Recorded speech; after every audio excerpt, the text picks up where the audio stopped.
Ho ampitomboina ho aminareo hatrany ny fahasoavana avy amin'Andriamanitra iray sy Jesoa Kristy Tompontsika. Amena. Ny andro vaovao Tompo dia ahatsiarovana ary mandresy lahatra anay indrindra fa avy aminao izany noho ny fitiavana sy ny famindrapo ary indrindra ny fahasoavanao.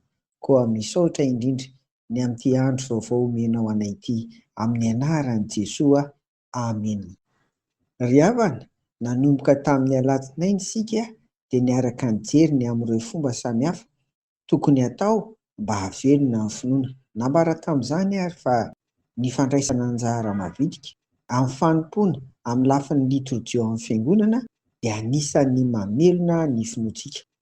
Ao koa ny nilazana ny amin'ny hoe ny fijoroana ho vavolombelona amin'ny teny sy ny asa na ny atao rehetra amin'ny fiainana isan'andro isan'andro dia ireny koa dia tena mahavelona ny finoantsika. Ary omaly dia ny fandraisana anjara amin'ny tafika masina na ny asa fitoriana amin'ny filazantsara no nozaraina tamintsika teto. Anio ary ry havana dia ny momba ny antsoina hoe zanak'ara-panahy indray no zaraina amintsika.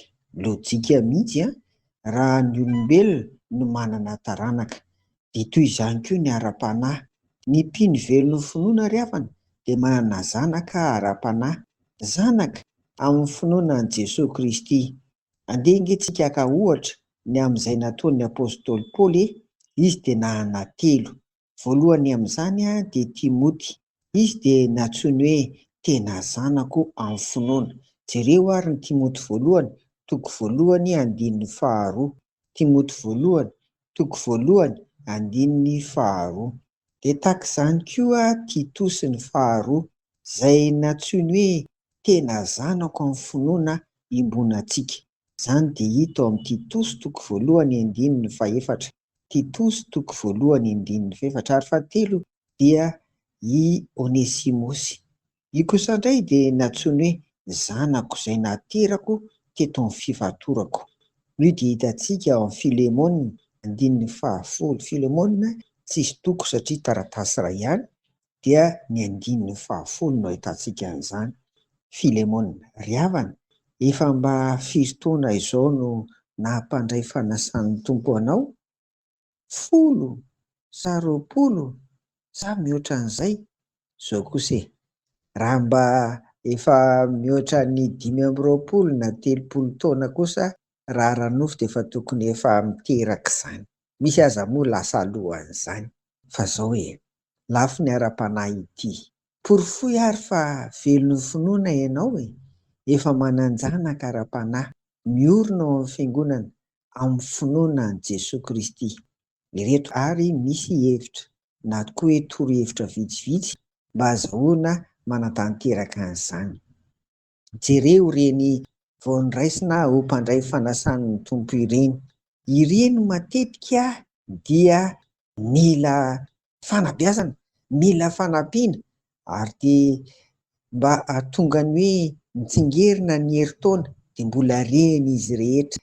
Tsingerina ny roa taona mbola ireny izy rehetra. Koa dia mba jereo ary ireny mpandray fanasan'ny Tompo vaovao ireny dia ampirosio, ampaherezo, eny vangio any tokantrano misy aza taony mba hazoto mandrakariva amin'ny fanompoana amin'ny Tompo tonga any am-piangonana.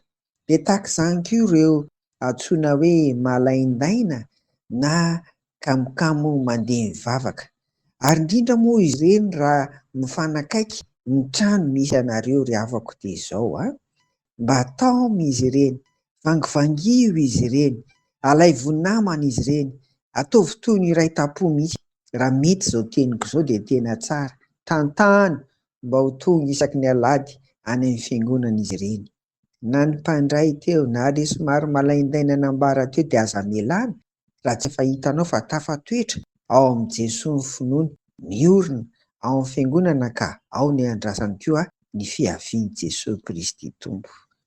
Ry havako, manana zanaka ara-panahy, ny mpino velon'ny finoana. Amena. Ny vavaka ary sika dia ampio ary izay Tompo mba havita izany adidy andraikitra masina izany mba hitaomana ny hafa ao aminao ireo ny amin'ny finoana ho toy ny zanakay ara-panahy mihitsy. Ka ianao Jesoa no hitany fa tsy izahay, ary ianao no anorenany ny finoana fa tsy noho ny aminay. Amin'ny anaranao Jesoa no vaneazany vavaka izany. Amen. Ho aminareo ny fiadanan'i Jesoa. Amen.